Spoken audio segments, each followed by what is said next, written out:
it's your boy T-Bird, Reaction to Today's Films Friday. You're watching right now. So this week is alternative week for the Dead Meat Kill Counts. Alternative week is based off for kill counts that's based off of fan films, short films, web series, animation, comics, video games, etc. That as they took over Dead Meat for a while during the writer's strikes as well too, though. And we are winding down to the final four now, and which is like every poll will be the final ones left until the last one, and the final the one that's left will either be put in the poll week to work the way up, or get sent to Redemption Gulag, whatever, vote for that. Anyway, the remaining four so far we have is Dylan Nightmares. I said Dan Murphy. Dylan's Nightmare. Sorry, I'm a little stuffy. Too Many Cooks, the Crit TV series with Mordeo and Sunny Family Colt, and the Silver Screen by 9-inch Kills, I guess it's called. Anyway, with a landslide 65%, today's kill count reaction, if I get it up, is none other than Too Many Cooks. So anyway, Too Many Cooks is something with Sunday here on Adult Swim. It's Violet Puppets look like as well too. So we're gonna check that out. So without further ado, let's see what this Too Many Cooks kill count is hitting for. Let's get it.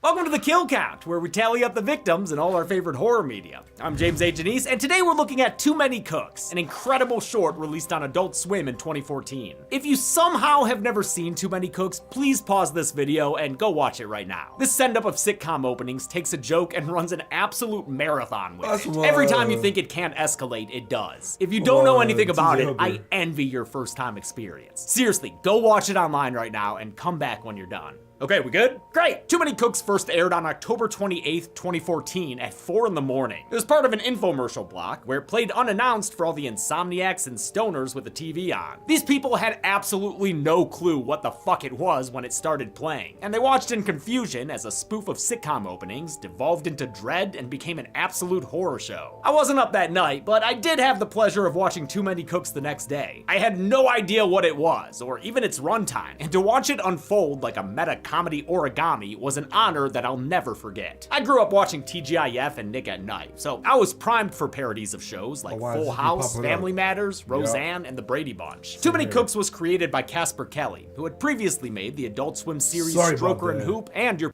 shows like Full House, Family Matters, Roseanne, and The Brady Bunch. Too Many Cooks was created by Casper Kelly, who had previously made the Adult Swim series Stroker and Hoop and Your Pretty Face is Going to Hell. He also created the infamous Blair Witch parody, The Scooby-Doo Project. I know lots of you love that. The short was given the green light by network executive Mike Lazo, who I'll forever respect for keeping Venture Bros on the air. As soon as he retired from Adult Swim in 2019, it was canceled. An unforgivable act! Kelly and his crew cast more than 70 local Atlanta actors, many of whom were inexperienced, all of whom were cast based on appearance. Working with a tiny budget and mostly borrowed equipment, the short was shot in just 3 days, but took over a year to edit. Part of that time was spent perfecting the earworm of a theme song, which endlessly loops until the viewer is driven insane. Well, maybe too many cooks will spoil the broth, but they'll fill our hearts with so much love.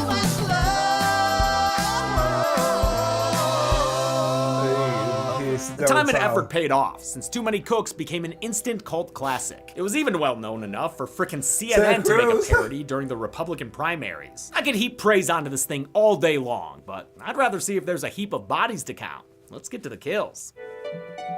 I'm wondering what the short begins. I wonder how the kills will come about when they explain this movie, this little short. Show title card! The font is pretty much exactly the same as the one for Full House, which ran on ABC from 1987 to 1995. But the shot of the house and the font used for the credits is more directly inspired by Family Matters, the ABC and CBS sitcom that ran from 89 to 97. A bouncing bassy theme song tells you all about the difficulties of stew creation and the ideal quantity of cooks. One thing's for sure, there are too many in this house, since every character shown is part of the Cook family, even the one who's a bit more cable TV than network family sitcom. These cooks have cooked up a bunch of scenes even cheesier than the theme song. And you got too many cooks, too many cooks, too many cooks.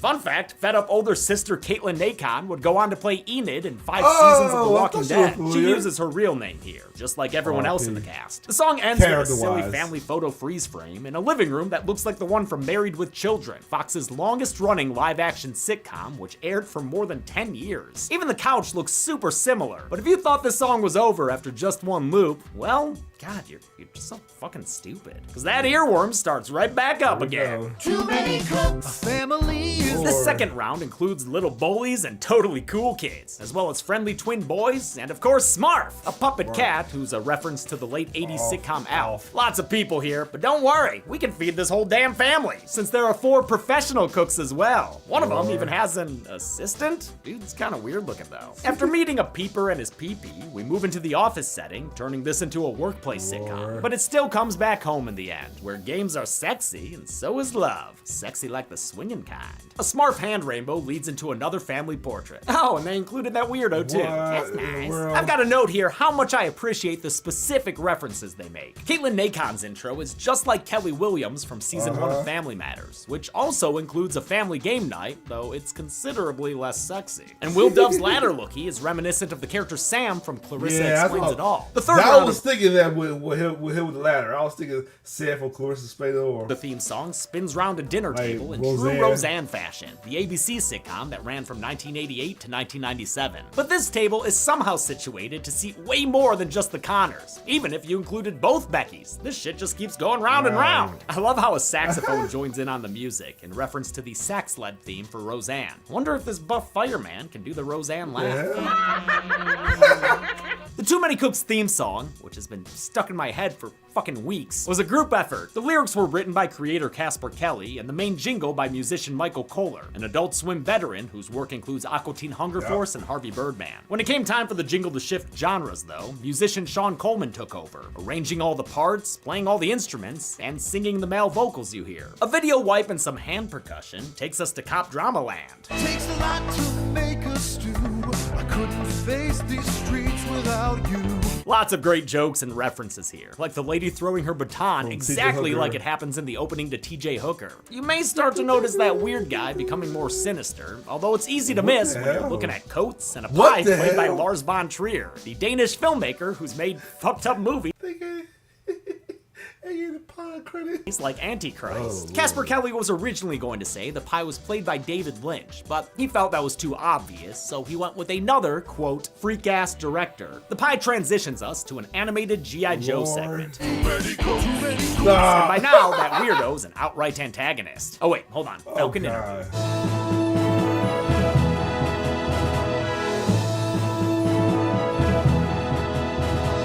I've heard the repeated imagery here wasn't initially intentional. It happened because of an editing error, and they thought it was funny, so they kept it in. The Falcon imagery takes us into a soap opera style opening that feels a little Wow, like Dallas to Dallas. me, but is more directly inspired by Falcon Crest, which ran on CBS from 1981 to 1990. This is where the horror begins, since Candace Mabry is implied to be cleaved by a machete in a what? freeze frame. Ben Peck introduces himself and also joins our count when the killer presumably What beheads the- him after his frame freezes. Tennis aficionado Dan Triandaflo is more certainly killed thanks to a knife in his Oh. back. We visit a college to get into Slumber Party Massacre mode, where Lena Nord is the killer's first co-ed Lord. victim. In the kitchen, we can assume Amy Rollins is killed via drowning in the sink. Okay, Great this living also liquid is- nitrogen aim. Katie Adkins is the Didn't next serve. student introduced, and she freeze frames like it's Naked Gun as the killer prepares to pounce. Katie is Whoa. actually a friend of ours who joined us for a podcast episode about Too Many Cooks, and like many other wonderful people, attended our wedding last year. Unlike the other victims, Katie appears to become aware. Katie, can you Wow. hear me? If you can, run! Oh shit, it worked! Katie Right. fucking books it backstage, running past decommissioned robots and through Oh man, they still have they still got to name her name on while she's running. various The sets name built in title this that she's Fulton running. industrial What the hell? warehouse. All the while, she's pursued relentlessly by the killer, the now haunting theme song seemingly attached to him. The killer is played by a perfectly casted William Tokarski, who had already worked with Kelly in Your Pretty Face is Going to Hell. He didn't start acting until he was 60 and wound up with bit parts in movies like Anchorman 2. He's gone on to appear in Jumanji 2 and the horror film Tragedy Girls, and I'm happy he keeps getting work. He's so damn good and creepy here. The killer can be seen early on in the short, well before I started pointing him out. His first appearance is behind the smarty little sister 20 seconds into this thing. The idea for him came from Kelly and editor Paul Painter, who gets a credit in the animation sequence alongside the theme song's arranger Sean Coleman. Kelly's backstory for the killer is that he's a guy who tried to be a sitcom dad, but never quite fit in with the rest of the Cook family, which caused him to eventually snap and enact violent vengeance. The sweater he wears is meant to be reminiscent of Bill Cosby's, another monster. Desperate, Katie hides in the closet, but You know what you said right about Bill Cosby. Hey, yo. Thanks to the glow of her name tag, the killer quickly finds her. Our final girl is finally killed with a slash and a blood splatter. R.I.P. Out-of-place hottie Kate Geralt reappears to do a Wonder Woman spin as the music shifts to match that show's opening theme. Her rotations take forever to get going. She really should have primed them beforehand. And it's all in vain. She's killed when a machete goes straight to her face. Creeper Peeper Will Dove tries to come to the rescue, but he's beheaded mid-transformation, giving us a double decap. But I'm only adding one body to the count. The short then shifts into Law and Order mode, and once again matches the music style. But Detective Derek Huffmaster joins the count quickly. This poor guy doesn't even get his pain negated by a freeze frame. We're in hell mode now, complete with a head in a bleeding sink, apparently belonging to a Sue Carr. Then someone else named Amy Holmberg is seen dead and being dragged away out of the sitcom's living room. This allows the killer to live out his own sitcom. He dances to music on headphones, just like Caitlin Nacon did, plays both Will Dove's Binocu Peeper and Victoria Sun's Coy Topless Flirt, and presents his own special recipe, just like Tara Ox did 2 names into this thing. All the while, his name is obscured by artifacts as the audio distorts, suggesting he may be some sort of glitch in this whole thing's reality. And while a severed foot has never counted as a kill, I can count the 3 heads we see on the table, as he has a Hannibal-style supper. God damn, that is one creepy motherfucker. Thankfully, he gets blown up by laser beams. Wait, what? Who did that? Haha, Smarv. This is the story of Cooks, Cybernetic Operational Optimized Knights of Science. You may have thought we were done, but no, we've just shifted into science fiction with a new opening and narration referencing the original Battlestar Galactica from the late 70s. In this rendition of the show, the heroic This will be a serious acid trap if I was a smoker, yo. Cooks battle against the evil Broths, which consist of William Tokarski armies as well as William Tokarski spaceships. Good thing the Cooks have lizard people on their side, which may be a reference to the Gorn from Star Trek. The VFX in this section were done by Awesome Inc., an Atlanta-based animation studio that's worked on lots of Adult Swim series. They also created the G.I. Joe segment and Smarf's hand rainbows, as well as pretty much all of the short's effects. We transition into a hospital where Cook family patriarch Ken DeLosier, the very first person introduced in the short, is laid up. That's a fine how do you do laugh track. The doctor calls it a bad case of intronitis, like sitcom intro-itis, and unfortunately, this strain is contagious. Judging by Doc's reaction, it's also painful and terminal. Kill me! Unfortunately for him, he's not added to the count before we leave the scene. He shouldn't feel too left out though, since actor John Curran has already been on the kill count. He played a pilot who got infected in Quarantine 2 Terminal. In fact, a bunch of these actors had or would have horror credits, with some of their work featured on this show. Noogie Meister Zach Shires would grow up to play a pants-pissing bully named Tim in Freaky. Tennis casualty Dan Triandiflo played the rich douchebag Todd in Stranger Things 3, he of the Toddfather card. Put upon office worker Mark Farley played an Overlook ghost at the end of Dr. Sleep, while spaceship lightboard expert Matt Burke had bit parts in both Fear Street and Jurassic World. Well, how did you get 2 different kinds of dinosaurs to, Finally, Linda Miller is like a legit Tony-nominated actor whose dad was Jackie Gleason and whose son is Jason Patrick, star of The Lost Boys. She herself starred in the 76 slasher Alice Sweet Alice. Now everything in this intro is falling apart. Different genres are colliding and the text and people are swapping sides. Wow, that does not sound pleasant. What the That hell? sounds pleasant at all. We even get a bonus reference during the chaos to the short-lived 1983 series Manimal. Amidst all this torment sits a bleeding the one Smart. it is? The puppet Oh! was created and controlled by special effects artist Chris Brown, who also worked with Casper Kelly on Your Pretty Face is Going to Hell. Meanwhile, the Terminator-looking robot version of Smarf was created by Shane Morton, who made the freaking Cheddar Goblin and Mandy.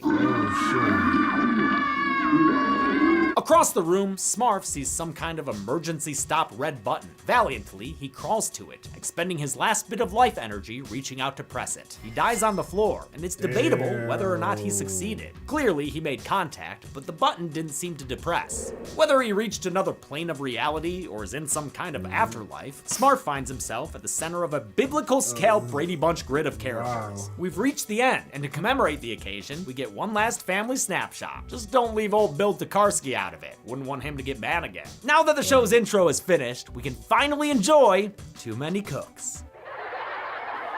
Honey, I'm home.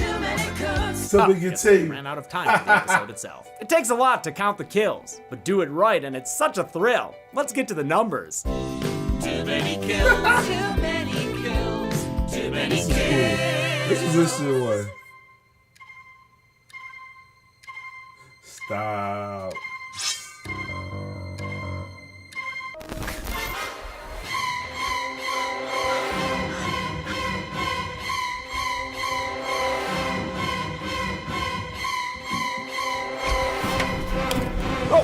Katie? Get your own spot. Sorry. Wait a minute, this is my house. Hey, killer. I counted 16 kills in Too Many Cooks, with the victims consisting of 8 women, 7 men, and 1 Smarf. That gives us this pie chart, played expertly by Lars von Trier. And if you assume Smarf is male, we can say this count and gender breakdown has been seen twice before on this show, in Friday the 13th Part 7 and American Psycho. With a runtime of only 11 minutes, Too Many Cooks had a kill on average every 41.25 seconds. And bonus stat, by my own personal count, the phrase Too Many Cooks was said 130 times. That gave us a Too Many Cooks on average every 5 fucking seconds. No wonder it was so infectious. I'll give the Golden Chainsaw for coolest kill to Derek Huffmaster. Oh, His okay. screaming when he comes back from a freeze frame is disturbing. Dull Machete for lamest kill will go to Amy Holmberg, who was dragged away without any clear cause of death shown. And that's it. Too Many Cooks came out in 2014, and I've watched it countless times since then. I literally never get sick of it, and it's one of my favorite things to share with the uninitiated. I hope you all enjoyed this look at it, because I truly believe it is a masterpiece. Until next time, I'm James A. Janice. This has been the Kill Count. Hey everybody, thanks for watching the Too Many Cooks Kill Count. Yeah, Katie! What are you doing online now? Well, You're still online. I am still online, and you can find me under my username HeartScale on both YouTube and on Twitch.